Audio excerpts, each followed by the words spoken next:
sons of Kryos.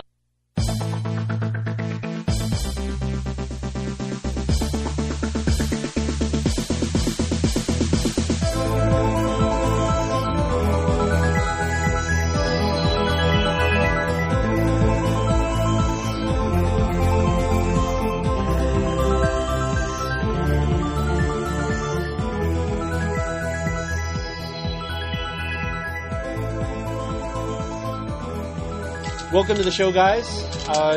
If you want to just introduce yourselves, starting with Clinton and then Luke and then Jared, and then we'll just kind of get to chatting. Okay. Well, I'm Clinton Nixon. I'm the co-administrator of the Forge and the owner of Anvil Works, and I make games about goblins. Nice. Luke? Luke Crane, and I'm very glad to be back on the show, guys. Author of Burning Wheel, and I'm here to make Judd pimp my game some more. As if that's humanly possible. Welcome back, Luke. Thanks, Judd. And I'm back for my second run here because life's not the same if I'm not talking about myself on the airwaves. My name is Jared Sorensen, and I run Memento Mori Theatrics and Wicked Dead Brewing Company, and I am a game designer. And welcome back, Jared. Yeah, welcome back, Jared. Thanks. And welcome for the first time, Clinton. It's nice to have you all here. I'm a long-time listener, first-time caller. Nice. I did say that Jeff and I should start a segment where we do game therapy and people call in with their like dysfunctional gaming stories and we counsel them. I think that would be so damned entertaining that I don't even know. Holy shit. Yeah, just crazy. It's like Dr. Phil meets, Gary Gygax. Yeah. Monty Cook. Dr. Yeah. Phil meets Monty Cook. Yeah. Crazy. Great. So I guess let's just launch into some stuff to get you guys chatting. Absolutely. Okay. What's been occurring to you in the past month when you've been gaming? What's been on your mind? What's been coming up at your table that makes you take pause and think about gaming in a different way, or in an old way, or in any way? Someone just get aggressive and jump on that. Or tell me it's a crap question and we'll delete it and move on. I'll jump on it. Yeah, jump. Now, I've been going, it's been interesting because I've just moved, and so I'm getting to do the start a new game group thing again. Yeah. Every time you move to a new city, that's always such an interesting thing to get involved in. And I've had different places kind of work differently for it. But I'm getting a very interesting vibe, almost like I did when I lived in Seattle, in terms of the breadth and depth of gamers here. People from all walls, interested in all sorts of types of games. So I don't have anything insightful to say about that, as much as it's really interesting to get to do again. It's been about 3 years since I've had to do it, and the technology out there available is making it a lot easier this time. So it's like dating. Yeah. It is. No, it's totally like dating. As if technology could make dating better. Well, I can see how that would be, fun and interesting, because it is kind of like, going on first dates and getting to know people that you don't know, and it's a little scary, it's a little exciting, and you might meet the group, the ideal group, or you might meet people who, are crazy, just like real life. How has that been going? Have you been using Find Play, which you put online? Yeah, which I put on the web and it's now broken. I was supposed to fix that this evening. I'll be fixing that after this. I did use that. People have contacted me through that. I met a lot of people this weekend. Luke and I were at a convention, actually, this weekend. So I met a lot of people there. And I just started a local meetup group on meetup.com. So between those three, I've got this Wednesday, I've got a group meeting. We're meeting at Barnes & Noble, where we're going to get together and hang out and talk about our Burning Wheel game that we're going to run. Oh, nice. So I hear that game's all right. Yeah, it's pretty good. I'm trying to push him to do some serious, Golden Age of Earthsea action with it, so we'll see. Oh, you have no idea how much I want to do that. Pretty good. I love Earthsea. But, so to answer the question, though, the thing that's been on our minds since we started playtesting one of our new con scenarios is something that Clinton brought up at the table, I think just unconsciously because he's a good player, is the act of ritualizing certain social aspects of the game. Like in Burning Wheel, it's changing beliefs. And the fact that in the middle of our game the other night, Clinton said, "Hold on, everybody, hold on. I want to change a belief." jumped out of his chair up and announced what the belief was. And I said, "All right, Clinton, what's the belief?" And he told us, and we were all like, "Holy fuck!"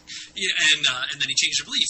But what was interesting was that's a point in which you break immersion, right? That's a point in which everyone goes, "Oh God, why can't he just role play it?" Right? Or that's the typical canard in gaming. But so we've been talking about this a lot over here, and I think that those kind of rituals, those are small incidental rituals, actually increase immersion, and they help everyone understand. Oh, okay, this is where Clinton is. This is where he's at. This is how I'm going to get him. This is how I'm going to help him. So that's what's been going on over here. Nice. Jared, anything particular on your mind or been coming up at your table? My table, kitchen table? I haven't played a sit down with friends game for a long time. The last time I really played a game was at Gen Con, and the last time I ran a game was at a friend's con in I think it was in October. I just ran a short Dark Pages game for some people because they needed a GM. They had somebody cancel at the last moment, and I was like the fill-in. So I'm one of those bad gamers who doesn't actually play. Huh. And I hear about it all the time in RPGNet, how I'm a bad person. You are a bad person. Oh, a little bit. Weren't we talking about what a bad person he was at Mace this weekend? I think so. Oh, you too, huh? No, seriously, since we have you on the phone, and we should totally corner you on this. What's up with that? Why don't you play, Jared? Because Mike Merles, who I used to play with, moved to Seattle.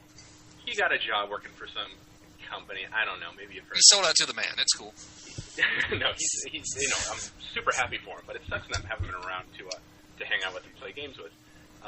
My buddy Dave, who was at the Wicked Dead booth, who you guys met at Gen Con. Yeah, right. I know Dave. Who's a great guy, and he is in Buffalo now. So he moved away in Buffalo in August. And my other close friend, Jason Roberts, who's helping me write Dark Pages. One, it's kind of hard to play with two people, like a one-on-one thing for me. And usually when we get together, we just want to talk about games rather than actually play. So it's tough, and I don't really have anybody around to engage with. All right, so Jared, I'm going to call you on. There's people in there's people in Boston. There's groups. There's the Ad Hoc Gaming group. They have a Yahoo group. There's Boston Gamers. There's people around. But I live in New Hampshire. I work a lot. I've been working on the. I'll give a shout out to my company here. I've been working on the D&D online massively multiplayer game. So I've been working a lot of hours, and there's just not a lot of time. All right. So wait. I want to call Jared on this then. So I suspect your reputation for not playing precedes these recent events. So when you had Merles and Dave and Jason Roberts at your disposal, though I know Jason Roberts is really busy too. So yeah. Just even those two other guys, how often did you play, Jared? We played for a while. Mike and Dave and I and some other guys were playing D&D every week. And it was the first time I've ever leveled a character in a D&D game. And I actually leveled up to the level 5, I think. It was great. We played every week for 4 or 5 months. Was that, 2001? No, that was a year and a half, 2 years ago. Okay, fair enough. So I play at cons. The only time I really play is with you guys at cons. So bringing it back to Does that make the me a bad dating person? bringing it back to the dating metaphor, it sounds like maybe you had your heart broken and you're not ready for another relationship. Girls scare me. But you're totally comfortable with a couple of one night stands at cons.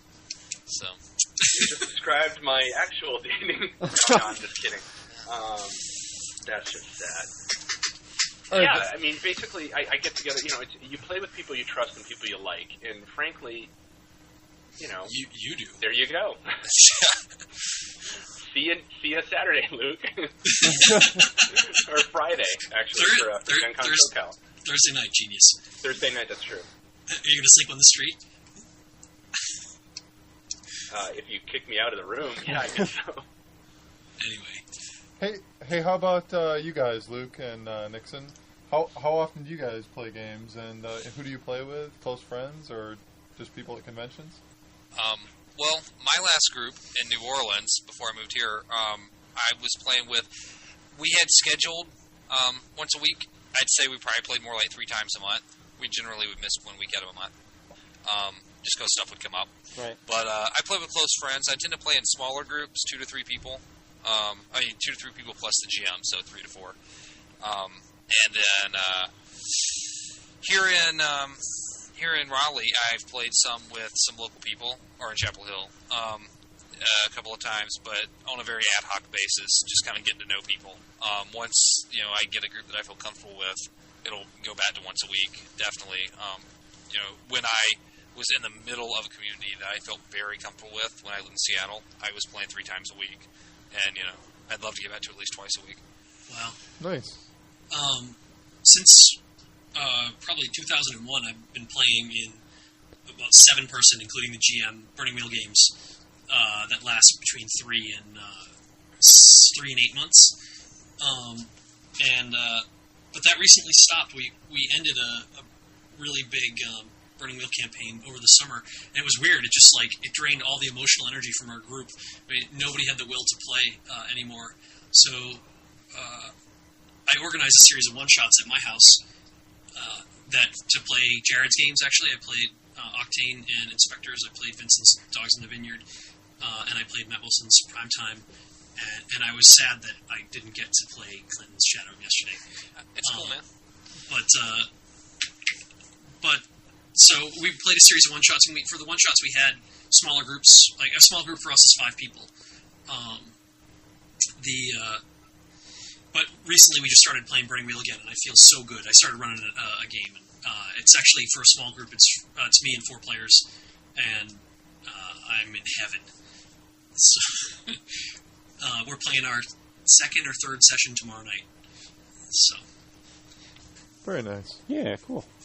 What? I didn't have a question. I just said the word "what" and entirely stalled out. You don't have a list written down? I do. I'm kind of going over it and trying to figure out what to unleash on you next. So there's a lot of cross-pollination with playing each other's games. What do you think of each other's games? Let's just get that out on the table. What games? I mean, especially with Jared and Clinton, you've got a couple. So what games do you like that the other people have made?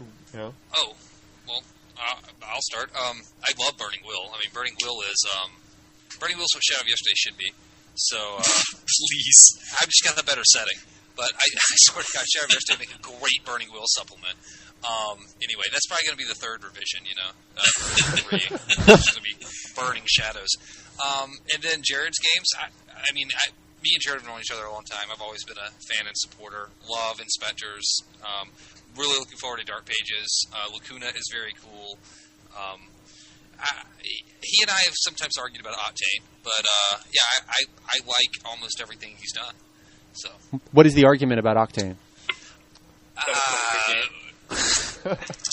not a game. Yeah.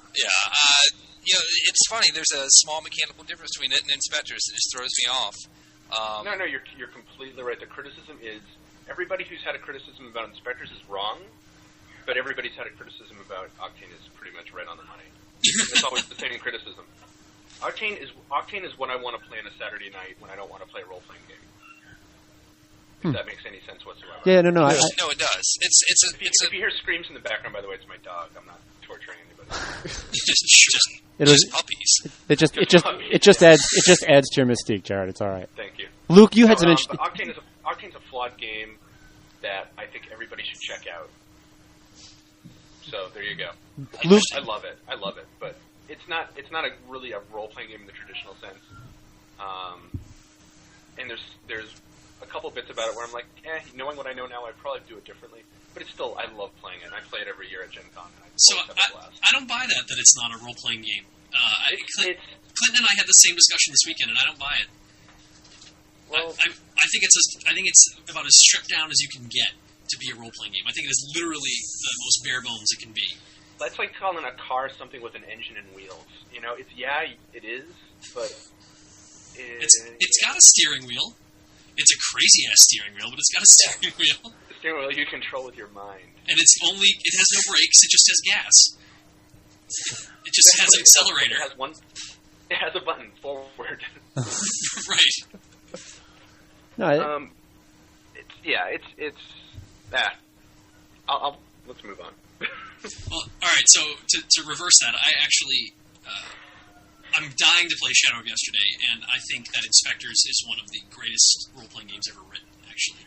I think that it is completely underrated and underestimated in our circle, and it makes me cry. It makes me weep every time I pick up the book, because it's so good. Very nice. Yeah, my stuff that I'd have to say, Burning Wheel is, I've played it, I don't know if I've actually, no, I did play a full game. I did play it down in New Orleans with Clinton. I had a really good time. Yep. Oh, Poisonous Ambition. Yeah. Or Poison, I always call, what do I call, Burning Ambition, Blind Ambition, Poisonous Ambition. And I love more than the game itself, I love what Luke has done with Burning Wheel in terms of the community, in terms of the physical presence of the book, in terms of the design of the book, and the rules and the actual layout and everything. Like, everything about it is great. Everything about it is just amazing. And I really respect that, because that's just an art, and that's just the dedication to the craft of making a book. And the rules are amazing too. Thanks, so I'm sure he's blushing right now. I'm actually. Go ahead. I was just telling somebody last week about the Nutcracker Prince. If you want to oh get my the God, machine. Old school. Yeah, him and Pete Seckler did this thing called Nutcracker Prince, and as far as I know, was it the first D&D D20 third edition whatever setting? It was the first D20 setting, and just to brag for a second, after that I wrote the first published D20 adventure. That's true. It's the Vermin, right? Wow. No. It was on Gaming Outpost. It was the right. It was with the farmer's wife. Right. Oh man. That was kind of the birth of the Shadow of Yesterday too. But yeah, right there. Yeah, and I love, despite I know the fact that Clinton isn't a huge fan of it, but I love Urge a lot. The Sorcerer supplement he did. I think everything Clinton does, he does with his heart, and he does it well. I loved I was telling him I loved his Black Widows thing he did for the Ronnie's contest. It's just great. Basically, if you have a brain and you have a personality and you have any sense about you, you're going to make a game that I'm going to like. And these guys are, kind of proof of that. Everybody start writing games unless you don't have a brain or a personality. Since our fourth guy isn't here, Vincent, we can all talk about him. Man, that guy writes some good games. He makes me jealous. Yeah, I want to see this Dragon Killer game he has coming out so bad. Oh, that looks so good. Yeah, it's on his site anyway, and it just. Yeah, I may have to just fly up there and take it from him if it doesn't hurry up. I think Vincent's greatest strength, even above and beyond his games, is his ability to do stuff that if other people did it, it would seem as inflammatory or radical, or if I pulled some of the stuff he does, in forums and in his games. Dude, if you wrote Dogs in the Vineyard, we would lynch you. Get it. Vincent has amazing. Well, for one thing, he is a brilliant and nice guy. Nice guy, not in a pejorative sense, he's a nice guy, but he's a genuinely just good human being. From what he might be a crazy serial killer for all I know. But it's always the nice ones. It is always the quiet ones. But he really cares about the hobby, and it shows with the writings that he does and the involvement that he has in the Forge and on his own site. And that's impressive, because I don't do the community support thing at all. And, no, you don't. And I'm the worst for it. But he's, that's when I say I'm jealous of Vincent, and I say that a lot. That's one of the major things, his ability to make connections with people on that level. That's pretty cool. Yeah. Agreed. Oh man, what were the early games that you guys played that you think really affected you and inform your game design, maybe even to this day? What were those when you were 13? What was it that turned you on to this that maybe is still lurking in your game designs, even right now? What really got you into it? Yeah. So wait, I got one for this. I want to see if Jared and Clinton can guess. So, 13-year-old Luke plays his first role-playing game. It was the first one I ever played. It's not D&D, right? And it's Poisonous Ambition, The Gift, and all this other stuff. Can you guess what it is? Shadowrun. Am I 13, 10 years ago, Buster? No. Yeah, I was going to say, what? Warhammer. Fantasy roleplay. No. Jared? I'm going to get this because I'm smart. I'm thinking, I'm not putting any dead air on, which is important when broadcasting. I'm putting in rambling. Good. That's fun. That's excellent. I'm going to say, I know it's not Twilight 2000 because No, it's before that. That's mine. I know, and I've completely blown your cover on that. I don't know. I give up. Oh, just Told me this. take a stab. Come on, it's so obvious. Backstabbing. What game's Paranoia. right? Really? Right. First role-playing game I ever played was Paranoia. That's we why played it as straight sci-fi spy fiction. It was Awesome. brutal. Oh my god, that explains so much about your player versus player con scenarios. Holy cow. Oh, yeah. Yeah, it really does. I've been working on them for 20 years. That's nuts. Did your friends all get pissy with each other when they would whack each other in Paranoia like my home group did? Yeah, basically. I was terrible at it. I was horrible at running Paranoia. I mean, it was just Paranoia just equaled unfun. So, anyway, so there you go. That's mine. Clinton, what's yours? Oh, you know what mine is. It's Twilight 2000. Oh, man, did I love that game. It was the first game I ever ran. Now, to be honest, though, the second game I ever ran probably had more influence, and it was Rollmaster. I ran Rollmaster for probably 3 or 4 years, and it still has a deep influence in my games, which is strange. You don't see it, but it's there. Yeah. So where do you see it? Yeah. The first version of the Shadow of Yesterday was the skill advancement system was ripped straight from Rollmaster. Actually, it was you had certain areas in which it was easier to gain skills, and certain ones where it was not as easy, and they were ranked. It was the exact same thing from Rollmaster. But the games that really influenced me were much later in life. And it was actually playing with Pete Seckler. Jared brought this up earlier. When I started playing again after about 5 years of not playing, I played with a guy in Maryland named Peter Seckler, and his games were the aesthetics of them are the aesthetics of the Shadow of Yesterday.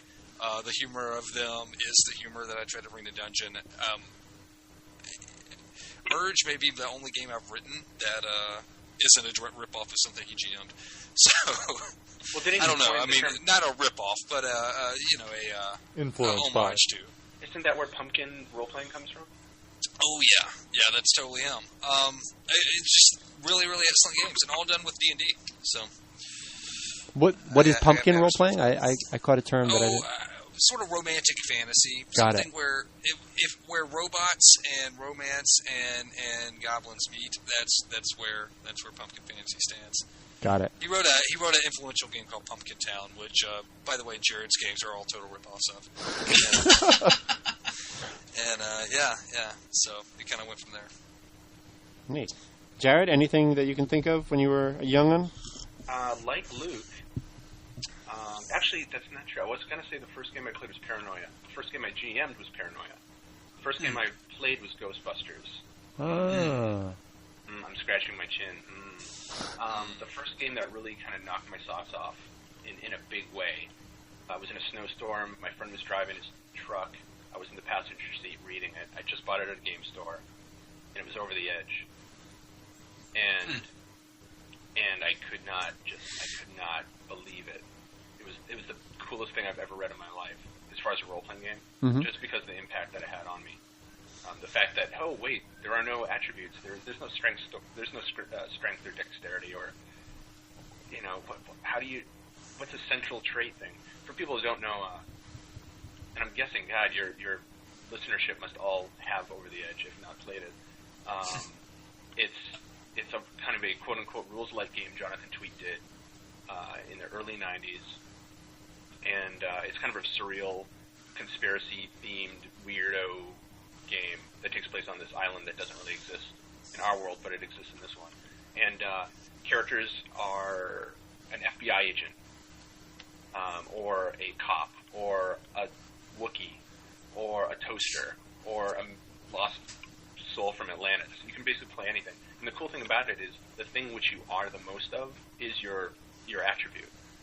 So you have 3 dice in Wookiee.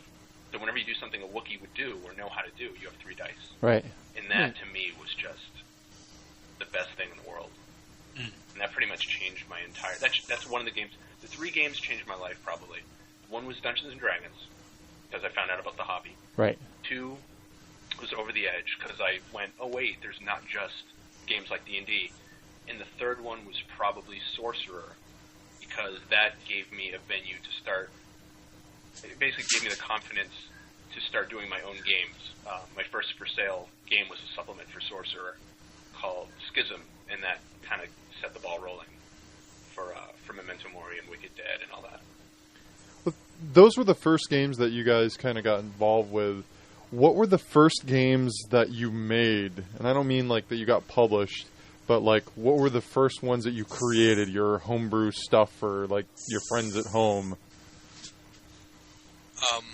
Well, my first game I made was a generic role-playing game called the Too Much Coffee Role-Playing System, which you can still find on Google if you look. And it was a really, really bad kind of fudge ripoff that used 2D6. But it was very, very funny. So, or I thought it was funny when I wrote it. I think it was more crude. I think the first for me was after I played D&D. I had no idea what the hell the game was about, but I killed a goblin or something, and I went home, and I pulled out this Avalon Hill board game that I had called, like, Wizard's Tower, I think, and I just laid the map out, and I wrote completely new rules for the game, based on my experience playing D&D, and based on the map, and, like, each location had its own rules, and whatever, and, it was my first fantasy heartbreaker. Huh. Luke, I bet you $20 it was Dragon Quest. No, it's not Dragon Quest. You sure? It had like little black chits with eyes and fangs on them. Yeah. Those are the orcs. It was Dragon Quest or Wizard's Quest or something like that. I had the same game. Maybe Wizard's Quest. I know it wasn't a tower Dragon. and a dragon on the front. Maybe yeah. It's totally the game. Not that exactly differentiates a lot of fantasy games, my friend. Yeah. I'll find it on Google.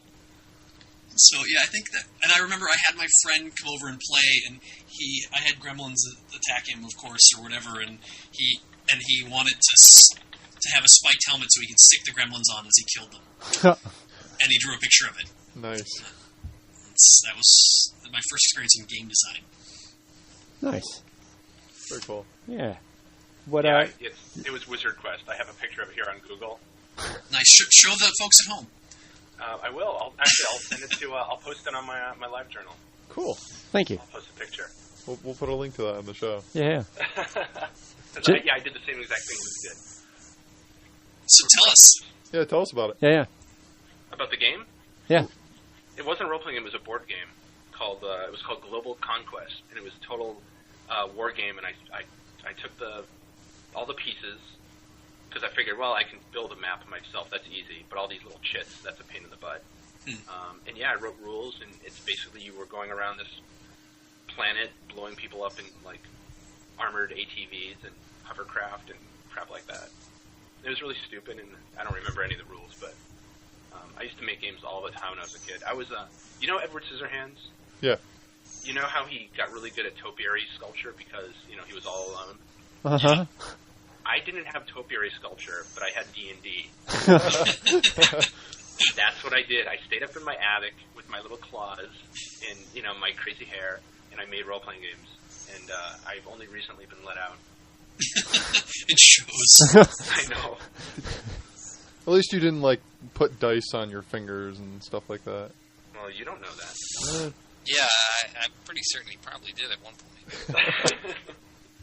I feel like this Edward Scissorhands metaphor is somehow linking back to you not playing, Jared. I can't help but bring it back to that and just...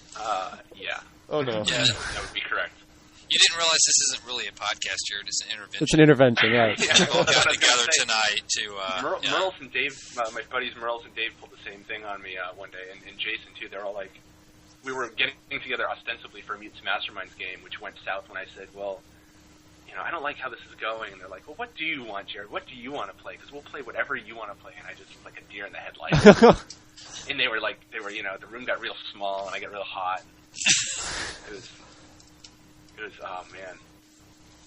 And then I woke up and my pillow was gone. Nice. Oh boy. I don't know what that means. Yes, I picked. I know that was one of those things that you said you were going to say. You didn't know what that meant. Go, Jeff, go. Go, Jeff, go. Yeah. All right, guys. Well, there's not 4 of you anymore. This question was like for 4, but for 3. So all of you are, you know each other through your gaming stuff. What's like your connection? How do you all know each other? What connects the 3 of you? Clinton bought my game.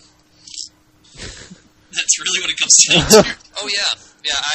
I search online for random indie games from time to time and just buy them because I like to support them and see what they're about. And yeah, I saw this game and it was $15 for $2, and I was like, that's insane. I guess I'll get a copy. And I got it and I flipped through it. And I was like, nice Warhammer knockoff. And then I reread it and I was like, this is a really cool game. And so I emailed Luke, and that's how we got to know each other. Jared and I have known each other for years through an old forum called the Gaming Outpost, and we've seen each other. God, how many times have we hung out since then? Probably a good dozen, which is a lot for two people who generally live on opposite corners of the country. And not just at cons too, which is weird. Yeah. Well, it's nice. You came to San Francisco, and I went down to New Orleans. That's true. Man, that was Anyway, we can tell stories. Let's not. The first time I met Jared was at I think was it Gen Con 2003. Yeah. Right? And he was a complete dick to me. Well, I didn't know you. That's nice. Everybody, come to my booth at Gen Con. I'm sure I'll treat you well if I know you. So yeah, he was a complete dick, and then we bumped into each other at Vericon in Massachusetts, like 6 months later, and totally hit it off.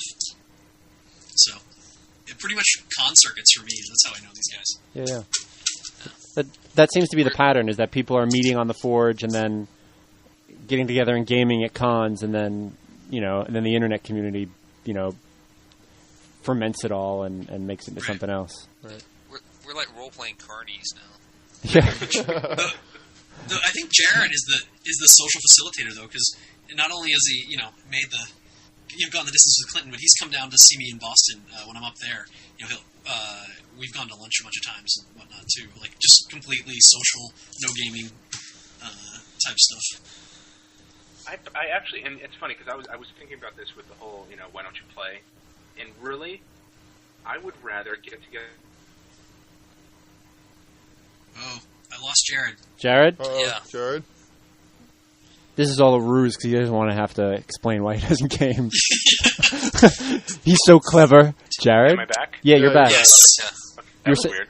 We lost you. We lost you at. Yeah. Drop the most profound stuff on us. Yeah, you were. Nothing. You're not like. You're about to say I would rather is where you cut off. I would rather. Yes. No, I'm just kidding.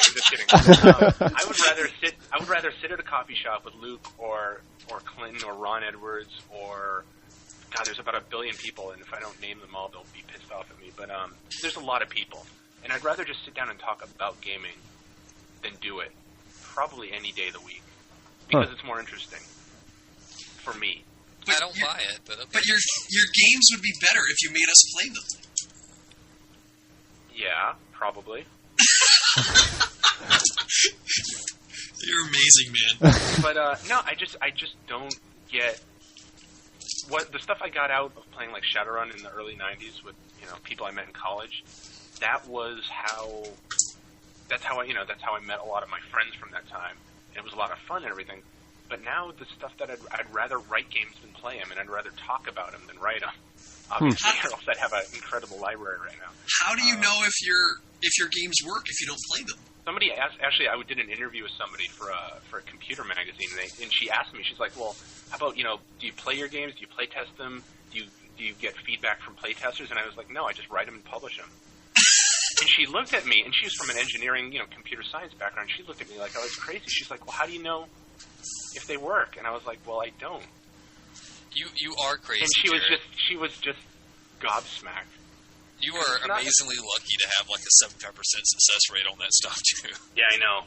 Believe me. And occasionally, things that, like the Might and Magic thing I think Octane's a great game, but the Might and Magic system is one of the worst things. It's right up there with Senzar. It makes no sense. It's crap. It doesn't belong in the game. I shouldn't have put it in there. It was a moment of weakness.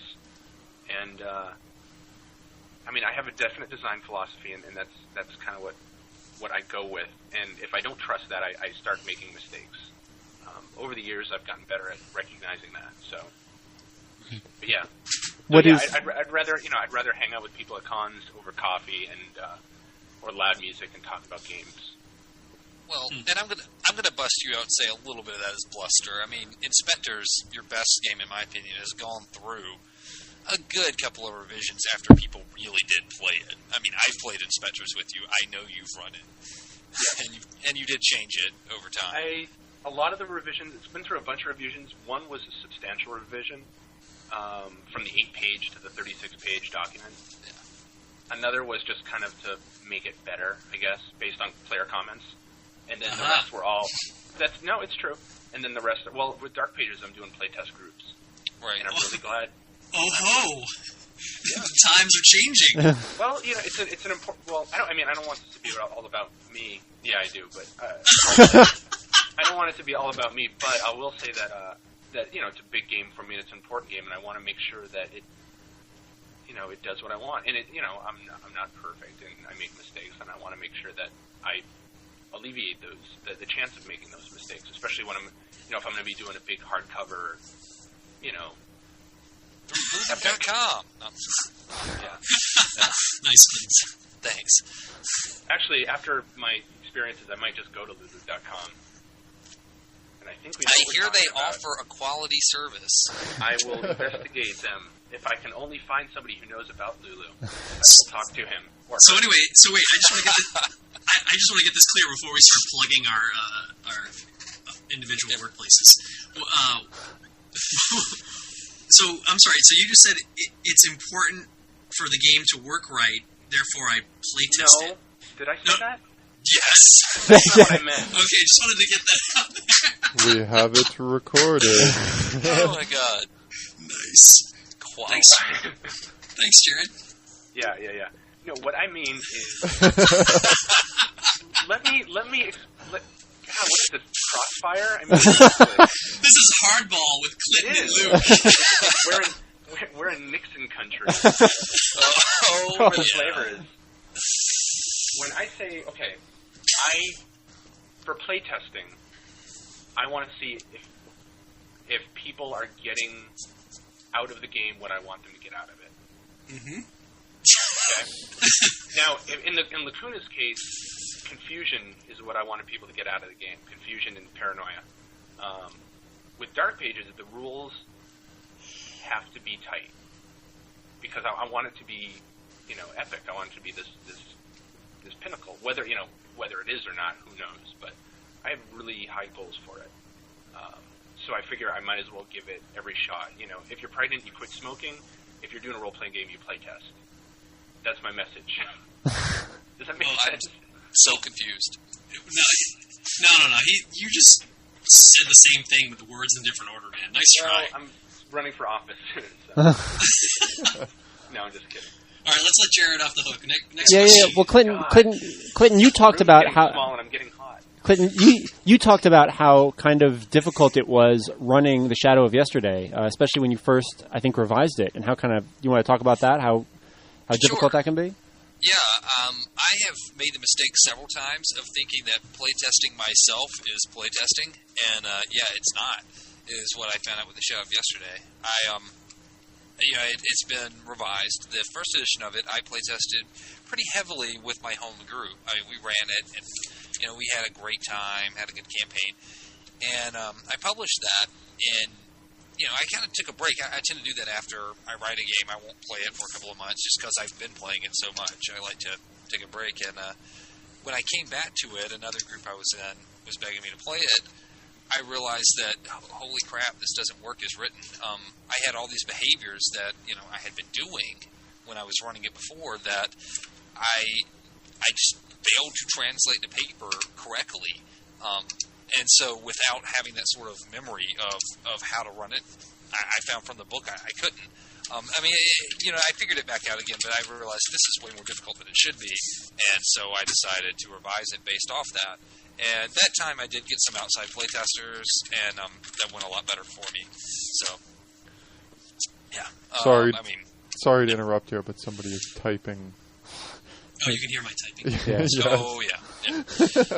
Nice. See, it's called a mute button there, Crane. Do I have a mute button? Hold on, let me see. Carrie, don't stop for me. What the hell? You should hit the button and then scream, I have a mute button at the top of your lungs and see if we hear it. I have... Wait, hold on. Zach, don't do that. But no. But no, that's all I have to say about playtesting, I suppose. Do it. It's good. Get other people to do it. You'll be shocked at what you forget to write down about your games. It was True. so bad. I come from a QA background in computers, so I understand intellectually the importance of playtesting and stress testing and all that stuff. But yeah. Yeah, I was using the central mechanic of the game one night, bringing down the pain, and finally I'm threw down the book, and I'm like, who wrote this shit? It's like, oh, me, yeah. It's much. I played it this weekend, and it's much more clear. The bringing down the pain mechanics are much more clear than they were in the first edition. Thank you. I was very, very happy with the way it turned out. It seemed to just go so much smoother after I rewrote it. It certainly did. So, Clinton, is Shadows the game you wanted to write?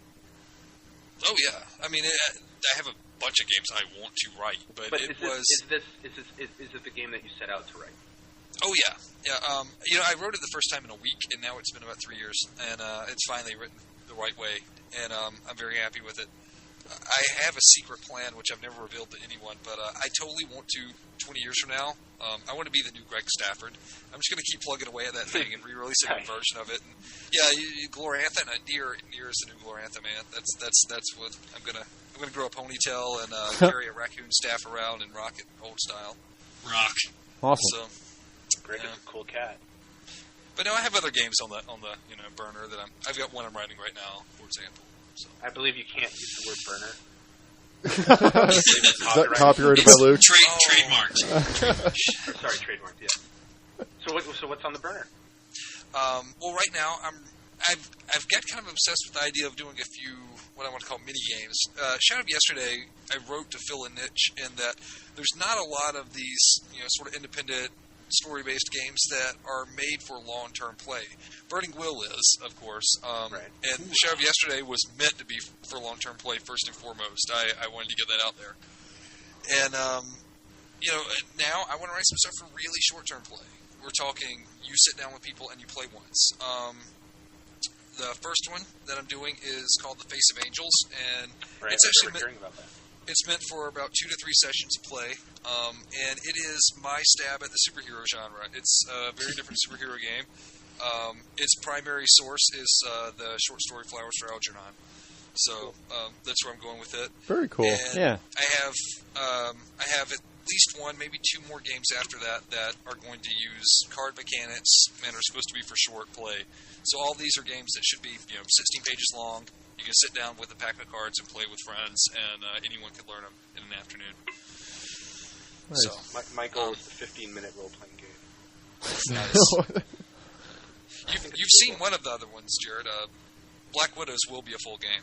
Cool. Hopefully by Gen Con. That makes me happy because that's a hoot. And the last one is Wellington in Blue, the story of a private dick and his imaginary best friend. So. Oh, very neat. Yeah. All right, guys. Well, unfortunately, I have to break this up. We are out of time? We are out of time. Oh, Wow. I feel like we just got started. We just got started, yeah. Yeah. That was. What are you using, GarageBand or something? You got that built-in time limit, or? We about 40 minutes, and it gets kind of difficult to download. Yeah.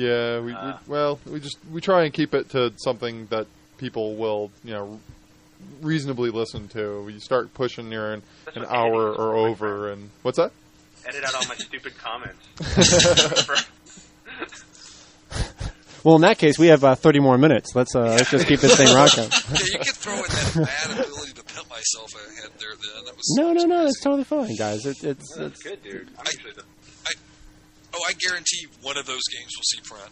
But Well, guys, I don't want you to hang up yet, but I did want to say that we really appreciate you coming on the show and talking to us for quite a while. It's been a lot of fun. Yeah, it's good talking to you guys. Nice to get all your heads together.